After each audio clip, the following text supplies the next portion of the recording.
Hello friends, आज मैं आप लोगों को हिंदी व्याकरण के अंतर्गत सर्वनाम के संबंध में जानकारी देना चाहता हूँ। तो आइए दोस्तों, सबसे पहले सर्वनाम की परिभाषा। सर्वनाम की परिभाषा संज्ञा के स्थान पर प्रयुक्त होने वाले शब्दों को सर्वनाम कहते हैं। जैसे मैं, तुम, हम, वह, आप, उसका, उसकी आदि। सर्वनाम एक विकारी शब्द है। सर्वनाम शब्द दो शब्दों से मिलकर बना हुआ है। इसका विच्छेद सर्व और नाम है। जैसे मैं पढ़ना पसंद करता हूँ, मुझे क्रिकेट काफ़ी पसंद है, वह कल पिताजी के साथ गांव जाएगा, उसने मुझे उपहार दिया था, मेरे पास एक कुत्ता है, हम कल बाजार जाएंगे। उपरोक्त वाक्यों में मैं, मुझे, वह, उसने, मेरे, हम, ये सभी सर्वनाम शब्द हैं। सर्वनाम के भेद।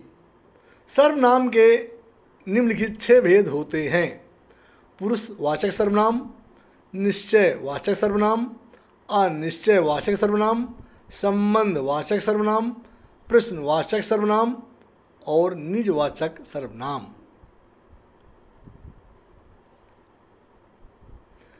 पहला, पुरुषवाचक सर्वनाम।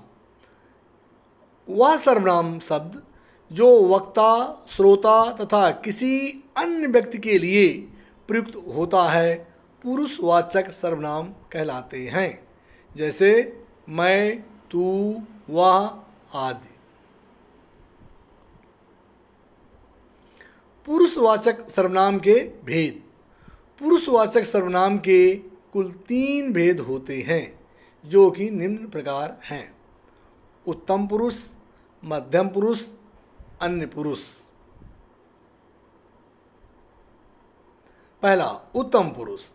वक्ता जिन शब्दों का प्रयोग स्वयं के लिए करता है, उन शब्दों को उत्तम पुरुष कहते हैं। जैसे मैं व हम। कई वाक्यों में मैं अपने रूपों को बदलकर जो शब्द तैयार करता है, वह भी उत्तम पुरुष की श्रेणी में आते हैं।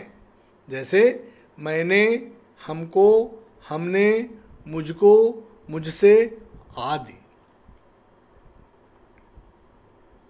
उत्तम पुरुष के उदाहरण: मैं प्रातःकाल जल्दी स्नान करता हूँ। सेकंड, हम सभी विद्यालय जा रहे हैं। उपर्युक्त वाक्यों में व्यक्ति मैं और हम शब्द के माध्यम से अपने बारे में बात कर रहा है, अतः ये उत्तम पुरुष हैं। मध्यम पुरुष। श्रोता संवाद करते समय जिन सर्वनाम शब्दों का प्रयोग करता है, उन्हें मध्यम पुरुष कहते हैं। जैसे तू, तुम, तुमको, मुझे, आप, आपको, आपके आदि। मध्यम पुरुष के उदाहरण: तुम बहुत अच्छा खाना बनाती हो, आप वहाँ जा रहे हैं। उपर्युक्त वाक्यों में व्यक्ति तुम और आप शब्द से माध्यम से सुनने वाले व्यक्ति की बात कर रहा है, अतः मध्यम पुरुष का उदाहरण है। अन्य पुरुष।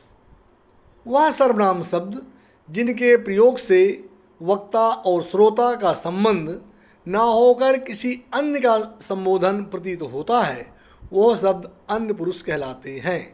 जैसे वह, यह, उन, उनको, उनसे, इन्हें, उन्हें, उसके, इसने आदि। अन्य पुरुष के उदाहरण: यह मेरा घर है। उपरोक्त वाक्य में कहने वाला व्यक्ति सुनने वाले व्यक्ति को किसी तीसरे के बारे में बता रहा है, अतः अन्य पुरुषवाचक सर्वनाम है।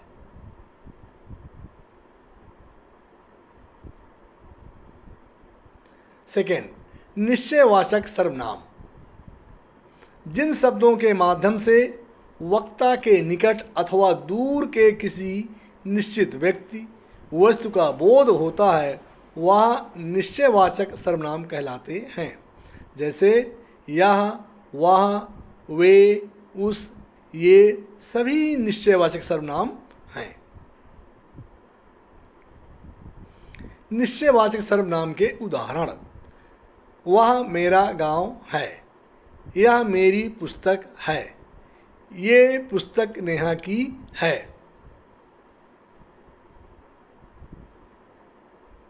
थर्ड, अनिश्चयवाचक सर्वनाम।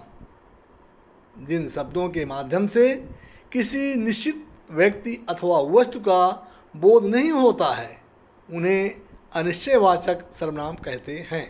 जैसे कोई, कुछ, कौन आदि। उदाहरण: कौन ऐसा कह रहा है, राजा यहाँ आया था।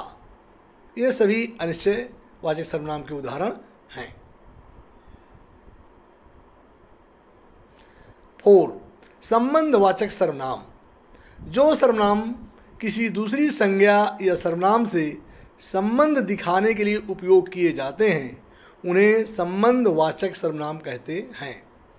जैसे जो, सो, जिसने, उसने, वहाँ, जहाँ आदि।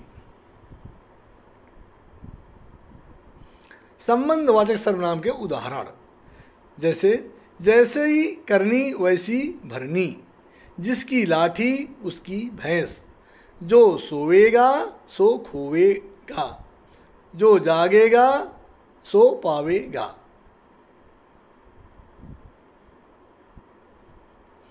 5, प्रश्नवाचक सर्वनाम। जिन सर्वनाम शब्दों से किसी प्रश्न का बोध होता है उन्हें प्रश्नवाचक सर्वनाम कहते हैं। जैसे कौन, क्या, क्यों, कब आदि।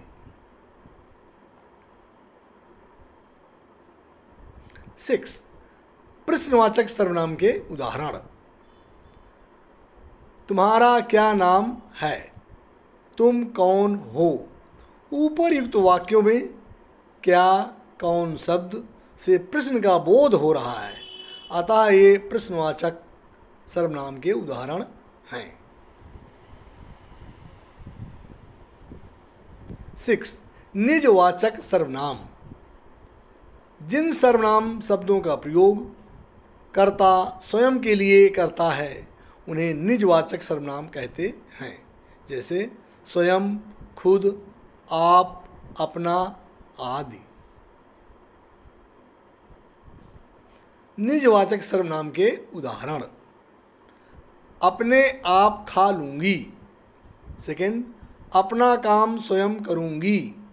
थर्ड, मैं अपने आप चला जाऊँगा। ये सभी निजवाचक सर्वनाम के उदाहरण हैं।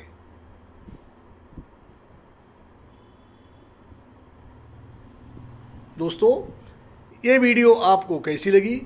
वीडियो को लाइक और चैनल को सब्सक्राइब अवश्य करें। आप सभी को बहुत बहुत धन्यवाद।